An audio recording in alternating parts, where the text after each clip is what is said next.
Assalamualaikum warahmatullahi wabarakatuh. Perkenalkan, nama saya Syarani Auliana Vitasari, NIM 2060023. Di sini saya akan membahas tentang hakikat pendidikan kecakapan hidup.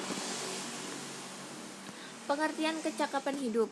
Kecakapan hidup adalah kemampuan dan pengetahuan seseorang untuk berani menghadapi problem hidup dan kehidupan secara proaktif, mencari serta menemukan solusi sehingga akhirnya mampu mengatasinya dengan kemampuan berinteraksi dan beradaptasi dengan orang lain.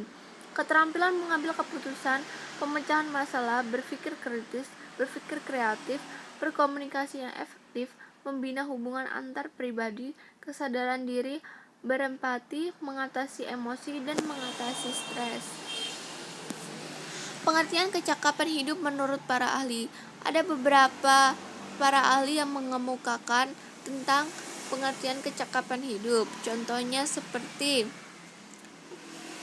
menurut Anwar, kecakapan hidup adalah kemampuan yang diperlukan untuk berinteraksi dan beradaptasi dengan orang lain dan masyarakat atau lingkungan di mana ia berada, antara lain keterampilan mengambil keputusan, pemecahan masalah, berpikir kritis, kreatif, berkomunikasi yang efektif, dan lain-lain. Ada juga menurut Mawardi. Menurutnya, life skill atau kecakapan hidup sebagai kontinum pengetahuan dan kemampuan yang diperlukan oleh seseorang untuk berfungsi secara independen dalam kehidupan. Tujuan kecakapan hidup. Tujuan pendidikan kecakapan hidup adalah untuk memberikan pengalaman belajar yang berarti bagi peserta didik yang sesuai dengan apa yang dibutuhkan di dalam kehidupan sehari-hari, seperti proses sosial, fungsi sosial, serta masalah-masalah hidup.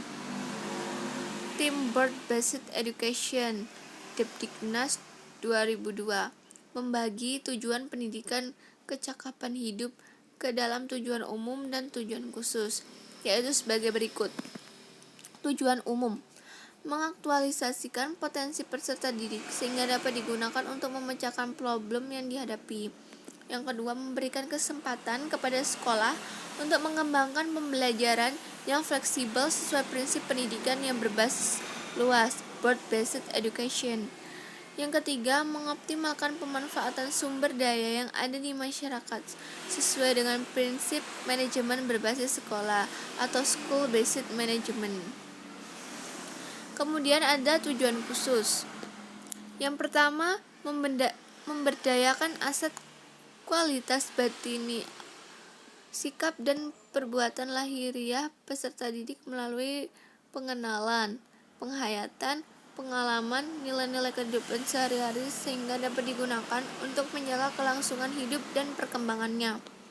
Yang kedua, memberikan wawasan yang luas tentang perkembangan karir yang dimulai dari perkembangan diri, eksplorasi karir, orientasi karir, dan penyiapan karir. Yang ketiga, memberikan bekal dasar dan latihan yang dilakukan secara benar mengenai nilai-nilai kehidupan sehari-hari yang dapat melampaukan peserta didik untuk berfungsi menghadapi kehidupan masa depan yang syarat kompetisi dan kolaborasi sekaligus.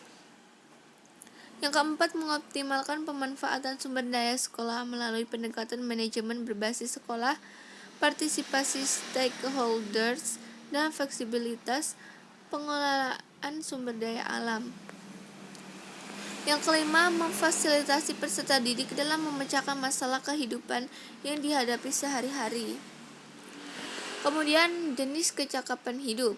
Kecakapan hidup dikelompokkan menjadi dua jenis, yaitu kecakapan hidup yang bersifat generik atau generic life skill yang terbagi atas kecakapan personal, kecakapan sosial, sedangkan kecakapan hidup yang bersifat khusus atau specific life skill mencakup kecakapan akademik, kecakapan vokasional menurut Depdiknas 2007. Berikut kecakapan personal atau personal skill. Yang pertama, kecakapan personal skill adalah kecakapan yang diperlukan bagi seorang untuk mengenal dirinya sendiri secara utuh. Kecakapan ini mencakup kecakapan akan kesadaran diri atau memahami diri, self-awareness, dan kecakapan berpikir, thinking skill. Kemudian kecakapan berpikir rasional atau thinking skill adalah kecakapan yang diperlukan dalam pengembangan potensi berpikir. Kecakapan ini mencakup antara lain kecakapan menggali dan menemukan informasi, kecakapan pengolah informasi dan mengambil keputusan, serta kecakapan memecahkan masalah secara kreatif. Ada pula kecakapan sosial atau social skill. Kecakapan social skill mencakup kecakapan berkomunikasi dengan empati atau communication skill dan kecakapan bekerja sama atau collaboration skill. Yang kedua, kecakapan berkomunikasi yang dilakukan secara lisan maupun tertulis. Ketiga, kecakapan bekerja sama, maksudnya adalah adanya saling pengertian dan saling membantu antara sesama untuk mencapai tujuan yang baik. Kemudian kecakapan akademik atau academic skill. Kecakapan akademik sering disebut dengan kecakapan intelektual atau kemampuan berpikir ilmiah yang pada dasarnya merupakan pengembangan dari kecakapan berpikir secara umum, namun mengarah kepada kegiatan yang bersifat keilmuan.